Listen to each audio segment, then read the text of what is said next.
Hello, good morning to all of you. I'm Professor and Dr. P. Surendra Padya speaking from Bangalore.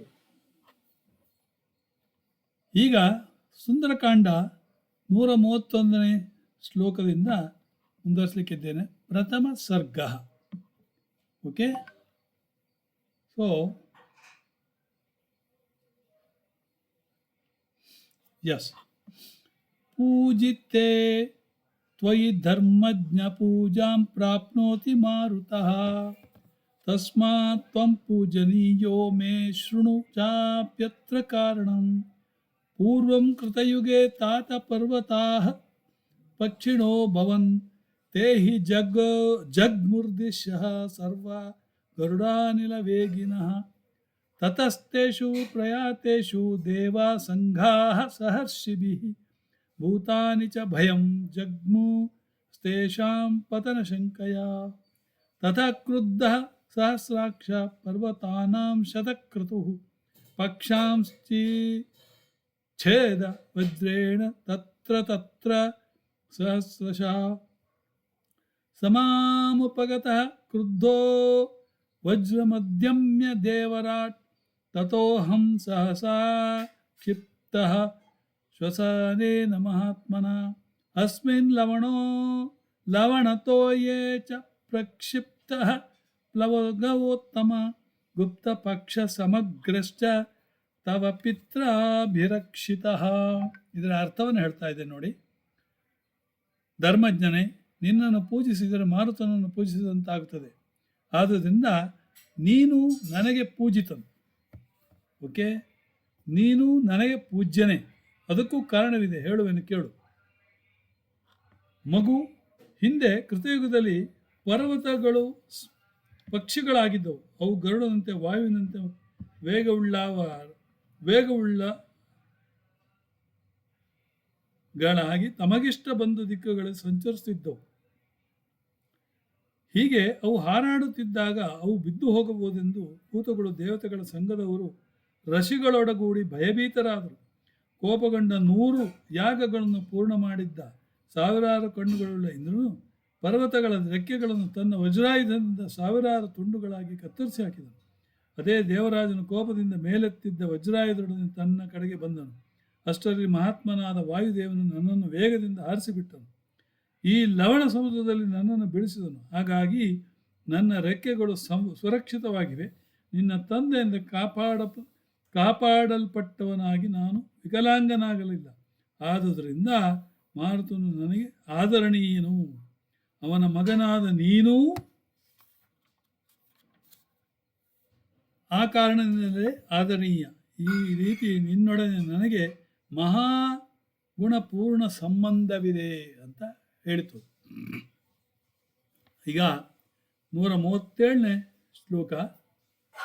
ತತೋಹಂ ಮಾನಯಾಮಿ ತ್ವಾಂ ಮಾನ್ಯೋ ಹಿ ಮಮ ಮಾರುತಃ ತ್ವಯಾ ಮಮ್ರೇಷ ಸಂಬಂಧ ಕಪಿ ಮುಖ್ಯ ಮಹಾಗುಣಃ ತಸ್ಮಿನ್ನೇವಂ ಗತೆ ಕಾರ್ಯೇ ಸಾಗರಸ್ಯ ಮಮೈವ ಚ ಪ್ರೀತಿಂ ಪ್ರೀತಮನಃ ಕರ್ತುಂ ತ್ವಮಹರ್ಷಸಿ ಮಹಾಕಪೇ ಶ್ರಮಂ ಮೋಕ್ಷೇ ಪೂಜಾಂ ಗ್ರಹಾಣ ಕಪಿ ಸತ್ತಮ ಪ್ರೀತಿಂ ಚ ಭೂಮನ್ಯಸ್ಯ ಪ್ರೀತೋಸ್ಮಿ ತವ ದರ್ಶನಾತ್ ಏವ ಮುಕ್ತಃ ಕಪಿ ಶ್ರೇಷ್ಠಸ್ಥಂ ನಗೋತ್ತ ಮಮ ಬ್ರವೀತ್ ಪ್ರೀತೋಸ್ಮಿ ಕೃತಮಾತಿಥ್ಯಂ ಮನ್ಯರೇಶೋಪನೀಯತಾಂ ತ್ವರತೆ ಕಾರ್ಯಕಾಲೋ ಮೇ ಅಶ್ಚಾಪ್ಯತಿ ವರ್ತತೆ ಪ್ರತಿಜ್ಞಾ ಚ ಮಯಾ ದತ್ತಾನ ಸ್ಥಾತವ್ಯಮಿಹಾಂತರೆ ಇತ್ಯುಕ್ತ್ವಾ ಪಾಣಿನಾ ಶೈಲಮಾಲಭ್ಯ ಹರಿಪುಂಗವಃ ಜಗಮಾಕಾಶ ಮಾವಿಶ್ಯ ವೀರ್ಯವಾನ್ ಪ್ರಹಸನ್ನಿವಃ. ಇದನ್ನೆಲ್ಲ ಓದುವವರು ಇರುವುದೇ ಇಲ್ಲ. ಸುಂದರಕಾಂಡವನ್ನು ಓದಿ ಅರ್ಥವನ್ನು ಹೇಳಬೇಕಾದ್ರೆ ಅದಕ್ಕೆ ಜ್ಞಾನ ಬೇಕು. ಇದನ್ನು ಅಟ್ಲೀಸ್ಟ್ ನೀವು ಕೇಳಿಯಾದರೂ ಪುಣ್ಯ ಕಟ್ಟಿಕೊಳ್ಳಿ ಅಂತ ನಾನು ಹೇಳ್ತೇನೆ. 138ರಿಂದ 142 ಶ್ಲೋಕಗಳ ಅರ್ಥವನ್ನು ಈಗ ಹೇಳಲಿಕ್ಕಿದ್ದೇನೆ. ಹೀಗೆ ಸಾಗರನು ರಾಮನ ವಂಶ ರಘುವಂಶದವರಾದ್ರಿಂದ ನಾನು ನಿಮ್ಮಪ್ಪನಿಂದ ಉಪಕೃತರು ಸಮಾಚಾರ ಇರುವುದರಿಂದ ನಮ್ಮ ಮೇಲೆ ಪ್ರಸನ್ನನಾಗಿ ನನಗೂ ಸಾಗರನಿಗೂ ಮಹಾಕಪಿಯೇ ಸಂತೋಷವನ್ನು ಉಂಟು ಮಾಡು. ನಿನ್ನನ್ನು ಕಂಡು ಬಹಳ ಆನಂದವಾಗಿದೆ. ನಮ್ಮ ಪ್ರೀತಿಯನ್ನು ಅಂಗೀಕರಿಸು, ನಿನ್ನ ಆಯಾಸವನ್ನು ಪರಿಹರಿಸಿಕೊ, ನಮ್ಮ ಪೂಜೆಯನ್ನು ಸ್ವೀಕರಿಸು. ಪರ್ವತೋತ್ತಮನಾದ ಮೈನಾಕನು ಹೀಗೆ ಹೇಳಲು ವಾನರ ಶ್ರೇಷ್ಠನು ನಿಮ್ಮ ಆತಿಥ್ಯವನ್ನು ಸವಿ ಮಾತಿನಿಂದಲೇ ಸ್ವೀಕರಿಸುವೆ. ನಿಮ್ಮ ಕೋಪವನ್ನು ಇಷ್ಟು ಬೇಡಿಕೊಂಡರೂ ಸಲ್ಲಿಸಿದ ಆತಿಥ್ಯವನ್ನು ಸ್ವೀಕರಿಸಲಿಲ್ಲವಲ್ಲ ಎಂದು ಉಂಟಾಗಿರಬಹುದಾದ ದೂರು ಮಾಡಿಕೊಳ್ಳಿ. ಕೆಲಸದ ಸಮಯವು ನನ್ನನ್ನು ಆತುರಗೊಳಿಸುತ್ತಿದೆ. ಹಗಲು ಮೇಲೆ ಮೇಲೆ ಏರುತ್ತಿದೆ. ನನ್ನ ಪ್ರಯಾಣದ ಅವಧಿಯಲ್ಲಿ ನಿಲ್ಲಬಾರದೆಂದು ಪ್ರತಿಜ್ಞೆಯನ್ನು ಮಾಡಿರುವೆ. ಹೀಗೆ ಹೇಳಿ ತನ್ನ ಕೈಗಳಿಂದ ಪರ್ವತ ಶ್ರೇಷ್ಠನು ಅಪ್ಪಿಕೊಂಡು ಆಕಾಶವನ್ನೆಲ್ಲ ತುಂಬಿ ಮತ್ತೆ ನನ್ನ ಪ್ರಯಾಣವನ್ನು ನಗುತ್ತಾ ಮುಂದುವರಿಸುವೆನು. 143ರಿಂದ 148. ಸ ಪರ್ವತ ಸಮುದ್ರಾಭ್ಯಾಂ ಬಹುಮಾನಾದ ವೇಕ್ಷಿತಃ ಪೂಜಿತೋಶ್ಚೋಪಪನ್ನಾಭಿ ರಾಶಿರ್ಭಿರನಿಲಾತ್ಮಜಃ ಅಥೋರ್ಧ್ವಂ ದೂರಮುತ್ಪತ್ಯ ಹಿತ್ವಾ ಶೈಲಮಹಾರ್ಣವೌ ಪಿತುಃ ಪಂಥಾನಮಸ್ಥಾಯ ಜಗಮಾ ವಿಮಲೇಂಬರೆ ತತೋಶ್ಚೋರ್ಧ್ವಗತಿಂ ಗತಿಂ ಪ್ರಾಪ್ಯ ಗಿರಿಂ ತಮವಲೋಕಯನ್ ವಾಯುಸೂನುರ್ವಿರಾಲಂಬೆ ಜಗಾಮ ವಿಮಲೇಂಬರೆ. ತದ್ವಿತೀಯಂ ಹನುಮತೋ ದೃಷ್ಟ್ವಾ ಕರ್ಮ ಸುದುಷ್ಕರಂ ಪ್ರಶಂಸು ಸುರಃ ಸರ್ವೇ ಸಿದ್ಧಾಶ್ಚ ಪರಮರ್ಷಯಃ ದೇವತಾಶ್ಚಾಭವನ್ ಹೃಷ್ಟಾಸ್ತತ್ರ ಸ್ಥಾಸ್ತಸ್ಯ ಕರ್ಮಣ ಕಾಂಚನಸ್ಯ ಸುನಾಭಸ್ಯ ಸಹಸ್ರಾಕ್ಷಶ್ಚ ವಾಸವಃ ಉವಾಚ ವಚನಂ ಧೀಮಾನ್ ಪಾರಿತೋಷಾತ್ ಸಗದ್ಗದಂ ಸುನಾಭಂ ಪರ್ವತಶ್ರೇಷ್ಠಂ ಸ್ವಯಮೇವ ಶಚೀಪತಿ. ಪರ್ವತ ಮತ್ತು ಸಮುದ್ರರು ಗೌರವದಿಂದ ಮೆಚ್ಚುಗೆಯಿಂದ ಆತನನ್ನು ನೋಡಿದರು. ಆ ಕಾಲಕ್ಕೆ ಉಚಿತವಾದ ಆಶೀರ್ವಚನಗಳಿಂದ ಆತನಿಗೆ ಶುಭ ಹಾರೈಸಿದರು. ಪರ್ವತ ಸಮುದ್ರಗಳಿಂದ ಬೀಳ್ಕೊಂಡು ಎತ್ತರಕ್ಕೆ ಹಾರಿ ತನ್ನ ತಂದೆಯ ದಾರಿ ಸೇರಿ ನಿರ್ಮಲವಾದ ಆಕಾಶದಲ್ಲಿ ಸಾಗತೊಡಗಿದನು. ಅತಿ ಎತ್ತರಕ್ಕೆ ಹಾರಿ ಪರ್ವತವನ್ನೇ ನೋಡುತ್ತಾ ಬಯಸುವುದನು. ಆಧಾರವಿಲ್ಲದ ಆಕಾಶದಲ್ಲಿ ಪ್ರಯಾಣ ಮುಂದುವರಿಸಿದನು. ಹನುಮಂತನ ಈ ಎರಡನೇ ಅಸಾಧ್ಯವಾದ ಅತಿ ಕಷ್ಟಕರವಾದ ಕೆಲಸವನ್ನು ನೋಡಿ ದೇವತೆಗಳು, ಸಿದ್ಧರು, ಪರಮ ಋಷಿಗಳು ಆತನನ್ನು ಕೊಂಡಾಡಿದರು. ಅಲ್ಲಿದ್ದ ದೇವತೆಗಳು ಆತನ ಕೆಲಸದಿಂದ ಸಂತೋಷಗೊಂಡರು. ಚಿನ್ನದ ಸುನಾಭನ ಮೈನಾಕನ ಕೆಲಸವನ್ನು ರಾಮನ ಕೆಲಸಕ್ಕೆ ಹೊರಟ ಹನುಮನಿಗೆ ವಿಶ್ರಾಂತಿ ನೀಡಲು ಮುಂದೆ ಬಂದುದು ನೋಡಿ 1000 ಕಣ್ಣುಗಳ ಇಂದ್ರನು ಆನಂದಗೊಂಡನು. ಆನಂದದಿಂದ ಗದ್ಗದವಾದ ಧ್ವನಿಯೊಡನೆ ಧೀಮಂತನಾದ ಶಚೀಪತಿಯು ಪರ್ವತ ಶ್ರೇಷ್ಠನಾದ ಸುನಾಭನಿಗೆ ಹೀಗೆ ಹೇಳಿದನು. ಏನಂತ ಈಗ 149ರಿಂದ 155 ಓದ್ತಾ ಇದ್ದೀನಿ.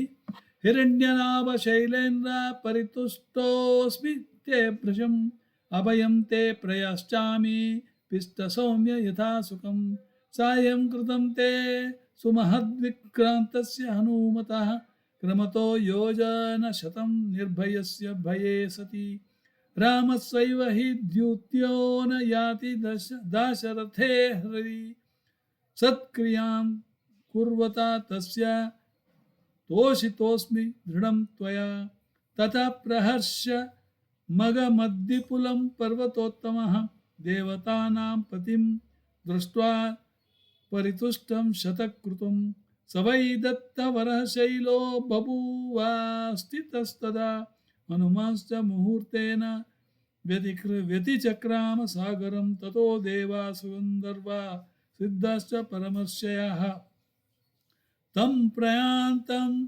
ಸಮುದ್ವಿಕ್ಷ್ಯ ಯಾಕಾಶೇ ಮರುತಾತ್ಮಜಂ ಅಬ್ರುವನ್ ಸೂರ್ಯಂ ಸಂಕಾಶಾಂ ಸುರಸಾಂ ನಾಗಮಾತರಂ.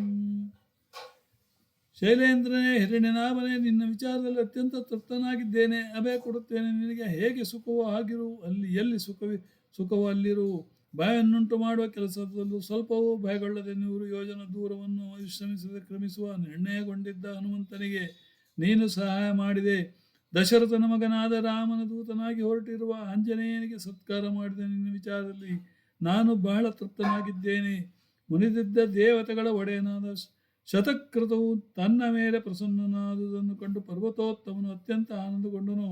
ಇಂದ್ರನಿಂದ ಅಭಯ ವರವನ್ನು ಪಡೆದು ಮೈನಾಕನು ತಾನು ಹಿಂದೆ ಇದ್ದ ಸ್ಥಳದಲ್ಲಿಯೇ ಸುಸ್ಥಿರವಾಗಿ